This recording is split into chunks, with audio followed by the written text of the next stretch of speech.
Hey guys, Andrew McFarland here with the Entrepreneurial Spirit. Hope you're feeling beautiful, joyous, peaceful. I want to talk today about bandwidth, your emotional bandwidth, your mental bandwidth, your spiritual bandwidth as it relates to the business model that you are running.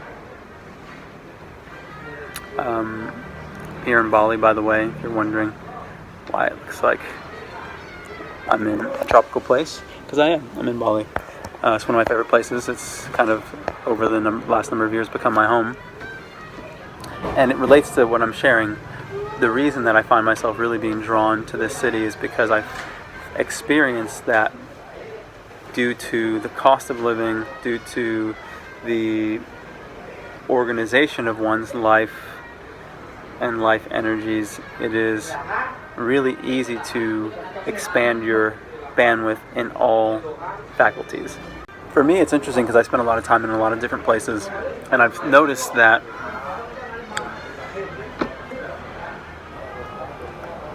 a lot of our energies, I shouldn't say a lot, really all of our energies are affected by every environment that we're in.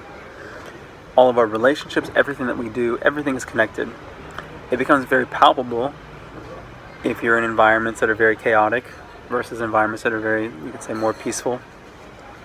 It's obvious. And sometimes we have to experience that to realize this. And so I say this to talk about also business models. Certain business models that you're going to dive into are going to require more or less physical energy.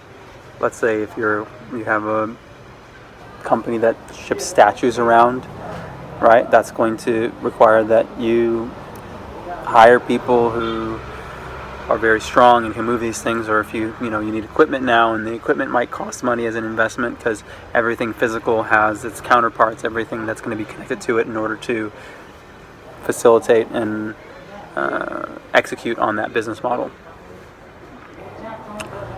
And so I found myself, through going from having a juice company into really moving to businesses that are more service-based and remote and less physical. I do have a business with physical product. Actually, we make these chains here. It's called the Give Love Project. More on that later. But I found myself being turned away from products that are very, very products and businesses that focus strictly on physical products because it's very dense and it can invite and require a lot of emotional bandwidth and mental bandwidth because of the nature of something being very dense. One way that I can kind of tell this story that might help connect the essence of what I'm attempting to share is, a lot of times we talk about physical, mental, and emotional energy or aspects of ourselves, and in some ways this is true. We do have a physical portion, a mental portion, emotional portion, spiritual portion. There's many portions of ourselves. But what I've come to realize is that they're all different manifestations of the same energy.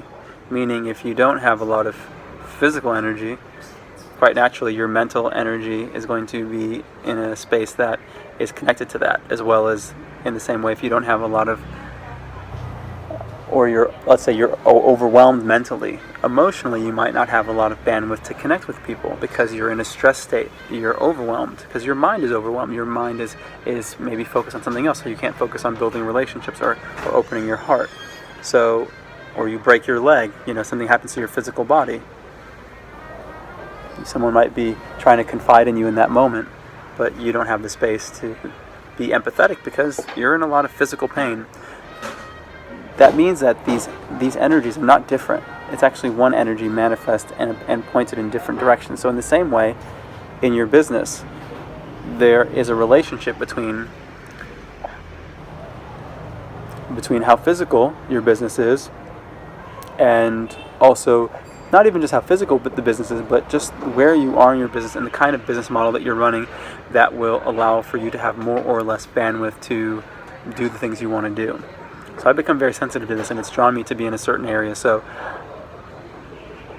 I feel that part of being an enlightened entrepreneur, let's say, or conscious entrepreneur is really considering a different definition of success. And the success that we're talking about isn't just monetary, but it's not monetary. It doesn't exclude being successful monetarily, but it's not the only measure of success.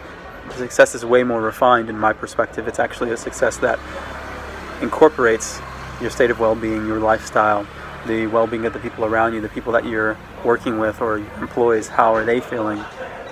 You have to consider, we have the opportunity to consider all of these things as part of our definition of success. And for me, it is holistic and becoming more well-rounded, whereas previously in my immaturity it may have been one-dimensional, two-dimensional, three-dimensional. Now it's continuing to evolve. So I wanted to share that and have you guys consider, as you're moving into any business, what are the implications of how you're going to have to execute on that business, and what does that mean for your state of well-being, the state of well-being of the people around you, physically, emotionally, mentally, and just your energies as a whole. So I hope this conversation is helpful. Please comment below if you guys have anything to share. If you like the video and you want to like the video physically with the button, you can push the like button. And if you're not subscribed to the channel and you want to subscribe, I invite you to do so. Alright, sending you guys my love. This is Andrew McFarlane with the Entrepreneurial Spirit here in Bali. And it's actually Bali Spirit Fest happening right now. So see you guys soon.